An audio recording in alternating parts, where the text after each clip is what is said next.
From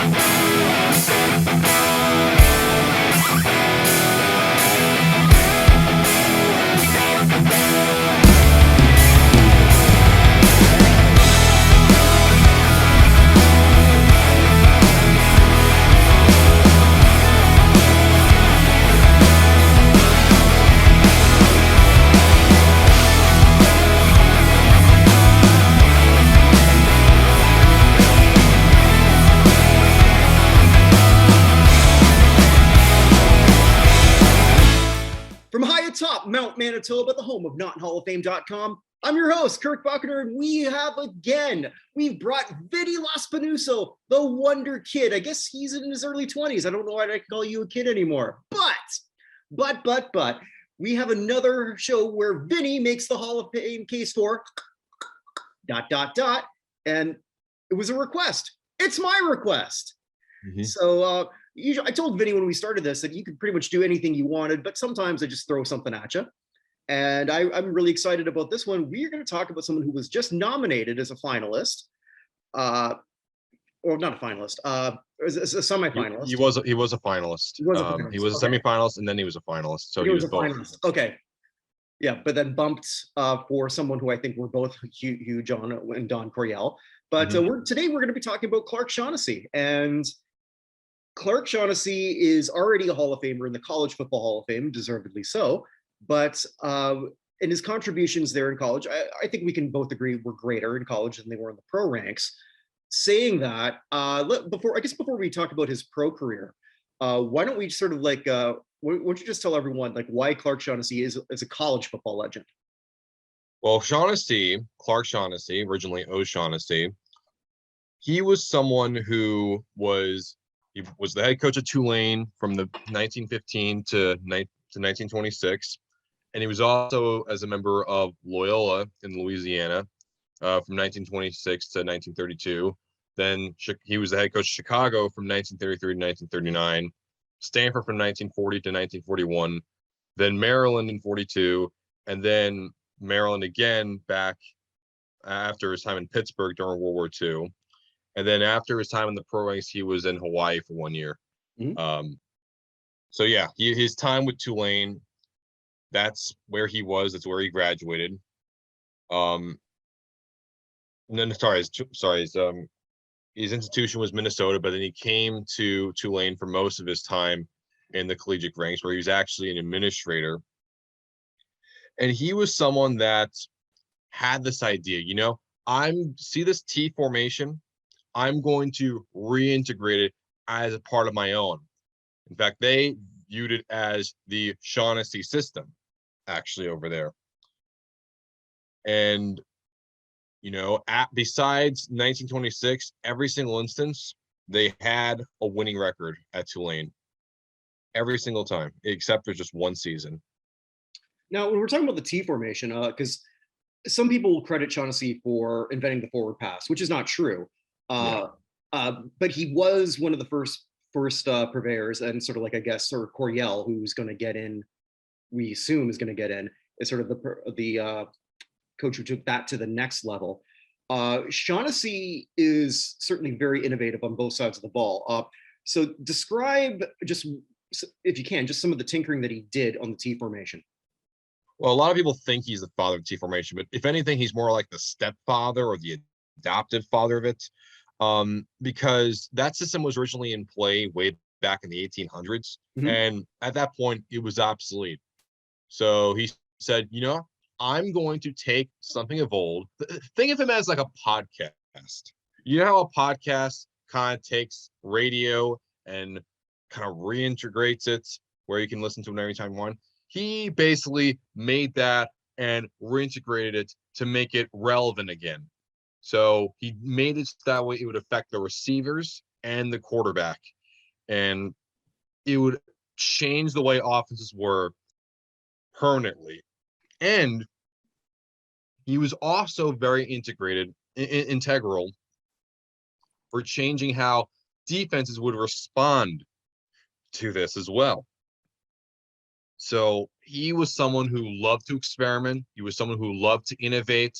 He was an inventor. He was an innovator. He was someone who was blazing trails for everyone to follow in his footsteps. So I think a lot of people will hear this, especially those who aren't really into the history of football. Vinny and I have talked about this a lot. It's very interesting, sort of like pre 1950, that the college game was much bigger than the pro game. Mm-hmm. Yeah. So if you're thinking, well, if he was so good, why didn't he go pro earlier? Because that's just how it was then. There was not a whole lot of push for that on the pro level. His first foray into that was working for the Rams. Oh, but no, but there was something. No, he was. No, I'm mistaken. No, Didn't he? no. Wasn't he a consultant somewhere? Yes, because Okay. when he worked at Chicago, when he worked for Chicago for the Maroons, he was the one that advised George Halas, hey, see this guy Sid Luckman? You should draft him. What, Sid Luckman? He said, yeah, take Sid Luckman. Like, all right, I'm sure the sure. conversation went just like that. But anyway. Yeah. He was very close to George Halas, and he said, take this guy, Sid Luckman. And same situation. He told Halas about, maybe you should try some of these plays. The T formation. I'll help you refine it. So it was crazy. So in 1940, the Bears were in the NFL championship game. Those were not discounted after the Super Bowl, guys. They count. They didn't make them non-canon or something all of a sudden. So they were against the Washington Redskins, and yes, that was their name at the time. So I can say it. Don't worry, Twitter. And it was in a total annihilation in any sense of the word. Nothing, right? It was 73-0, and Clark Shaughnessy's vision for how the T formation would be set up was the reason why the Bears had the most famous blowout in NFL history. Yes, he was not on the field for it, but his ideas that were given to Halas were the reason why they won that game. So following that, then, because we're talking specifically about the Pro Football Hall of Fame, so let's go on that. So he laid out this groundwork that other teams would follow, and then he had his chance to sort of run the ship with the Rams. Were they Cleveland then, or it was already Los Angeles? I think Los Angeles They were in Los Angeles at that point. You see, okay. after the Bears won their championships in, also 40, 41, 43, and 46, the Rams, after seeing him as an advisor for the Redskins as well, because he was also trying to help them also as like an official advisor. It wasn't like the Bears where he was like just, an advisor and wasn't paid. In this case, for the Redskins, he actually was paid for them, and they won the 1942 championship with his advice as well. Mm-hmm. And so he was given the task of becoming the head coach for the Los Angeles Rams. And this was a team that had Elroy Hirsch on the team. This team with Bob Waterfield on their team. This is a team that had Norm Van Brocklin also on their team as well. And the Rams, they were good. He was able to capitalize on Crazy Legs, and he was able to make him the flanker that he all became famous for. And he went on to have a Hall of Fame career and 100th anniversary team, one of the greatest, just literally one of the all-time greatest players in NFL history. And it's because of what Shaughnessy was able to do with him. And they were really good in 1949, where they won the championship, the Western Conference Championship, but they would then fall to the Philadelphia Eagles. Unfortunately, despite how good they were, he had to go. He was fired after that season because there was internal friction with him and the front office. And then future Hall of Fame player and head coach Joe Stihar took over, and they went on to win the Super Bowl, not the Super Bowl, the championship 2 years later. Sorry, I mean, so used to this. For you saying that, that's hysterical. Anyone who knows Vinny. Yeah, for the NFL championship 2 years later against Cleveland Browns. I found it fascinating as I was sort of doing my preliminary research for this. Just one of the things that caused friction was just Well, he's just too much into innovation. There's just too many plays. Can you imagine that? Sounds like me. Well, but no, just imagine that in the whole and everything in football where you've got coaches, layers of coaches and everything, and just it's the biggest chess match in sports. Oh yeah, and it was sometimes too much for people to handle. Too many plays, just too much. You got to refine it. And he's like, "Nah, fam, I ain't doing that." And so He was like a Bobby Fischer of sorts. yes, he Yeah. was like Bobby Fischer, except minus the anti-Semitism. Well, there's that. Okay, I didn't actually know. I forgot all about that. Maybe that's why I'll never do a Bobby Fischer reference again. So Pawn Sacrifice is pretty good so I though. guess I won't be searching for Bobby Fischer. Huh? Was That's what I did. yeah, there's a whole stuff with him, but I don't want to get too much into No, Bobby no, Fischer. yeah, we'll move on. So following the Rams, where did he go? Well, he went to the place that made him significant in the eyes of the NFL, the Chicago Bears. Mhm. He was rumored as a candidate for the Redskins, but nothing came of it. So Hallis was brought on for 12 years to be the Bears as their advisor, their vice president of the team, as well as the defensive coordinator. So while Hallis contained responsibility for the offense, it would be Shaughnessy that would be devolving and creating a defensive equivalent to try to stop said T formation. Mhm. Which is very unique there because we talk about offensive gurus and defensive gurus, and we've just spent the last 10 minutes really praising Shaughnessy's offensive vision, and there's not everyone can be that multifaceted. He was very multifaceted. He could do he was like his brain. I've always wanted to see people study it because of just how much he wants to innovate things. No matter what is there, he always wanted to try to retool it and see if he can make it even better. And he created the 5-3-3 defense, and that left the outside linebackers available to defend against the end runs and the passes that were made in the flat. Well, right now, I want to study Antonio Brown's brain. Man, that needs like an 80-page like scholarship level doctorate essay just to try to decipher because whew. Well, okay, moving on. What do we think his chances are? Now, is Coryell a good step to get Shaughnessy in? Yes, absolutely. He is a massive step to get Shaughnessy in because Shaughnessy was a finalist in the past. He was a finalist for a few times in the 70s, and he was a semifinalist in 2010. Unfortunately, he was not a finalist in 2020, but he was a semifinalist and then a finalist this year, and that was very, very big for him. Though he was not one of the three runner-ups. The three runner-ups were Mike Holmgren, John Wooden, and Robert Kraft, with, of course, Don Coryell getting the nod.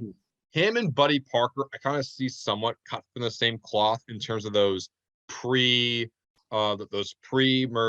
pre-AFL level coaches that were very significant, but are so almost lost to history because there's almost not as many quotes on them because they were before the age of social media. They were before the NFL got as popular.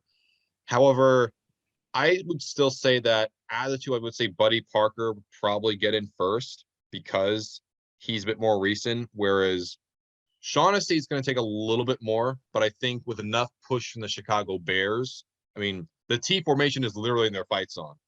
They are defined based on what Shaughnessy was able to do for them, especially in that championship game and the other ones that would follow. Mm-hmm. So I would say it would also take a bit of a push from people within Chicago to make that happen. And that would actually require them to go back and look at the history and show, hey, this happened for us. But will they do it? I don't know. Well, I mean, hopefully Coryell gets in because I think myself included, I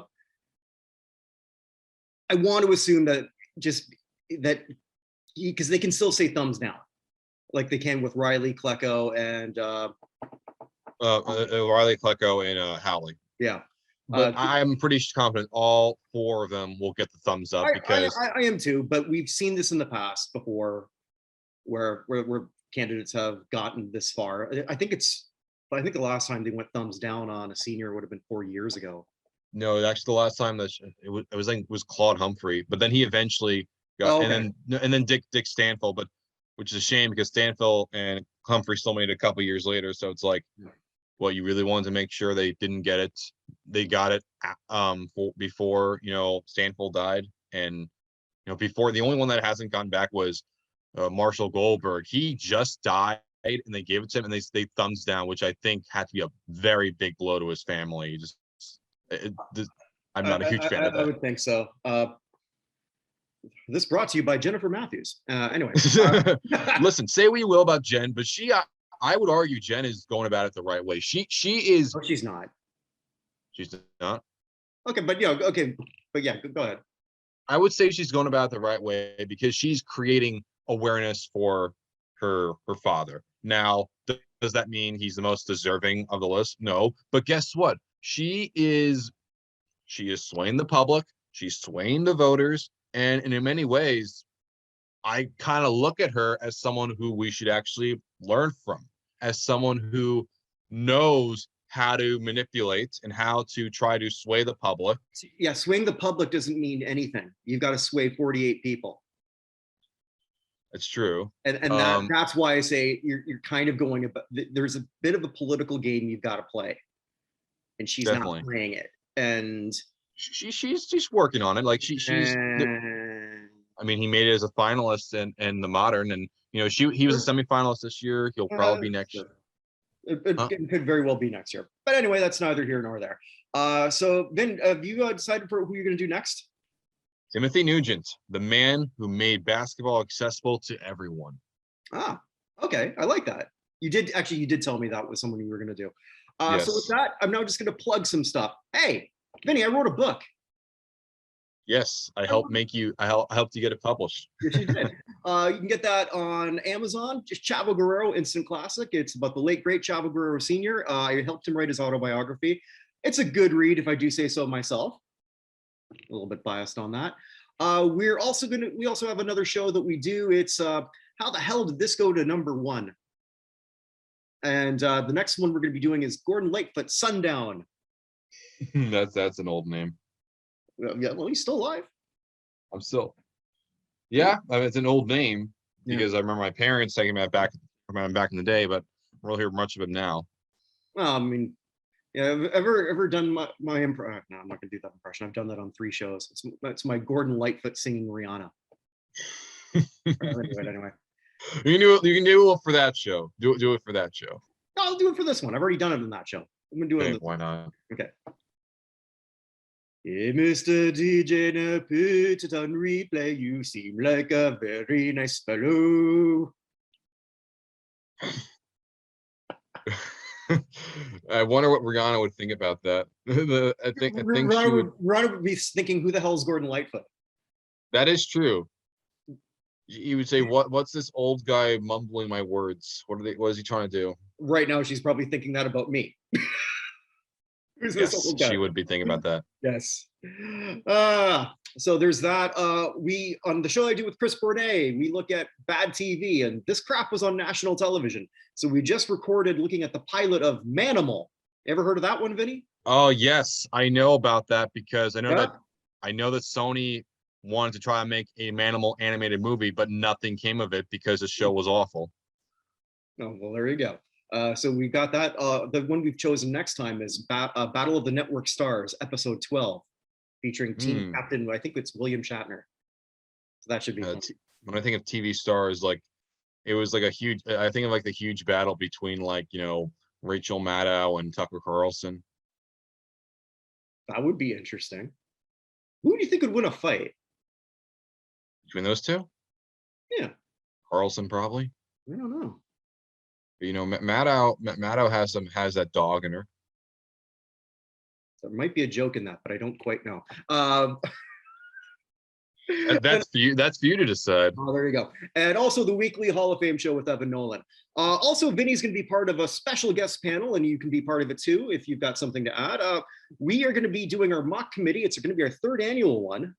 Third? Holy shit. Third annual mock committee where we are deciding who we think should be in the Pro Football Hall of Fame. There's going to be a couple new faces, some old faces, this old face. And yeah, so if you've got something, if you want to be a part of that, just hit us up and we would love to have you. Providing that you put on clothes. That's an inside joke between Vinny and I, as we had someone show up who decided not to. Anyway, true story. Anyway. Don't be Jeffrey Tubin. That's all we're trying to say. Well, yeah, and well, he wasn't that. And I don't think I'm a face to jerk off to. And on that note, I'm going to close. See you guys. Stay safe, everybody.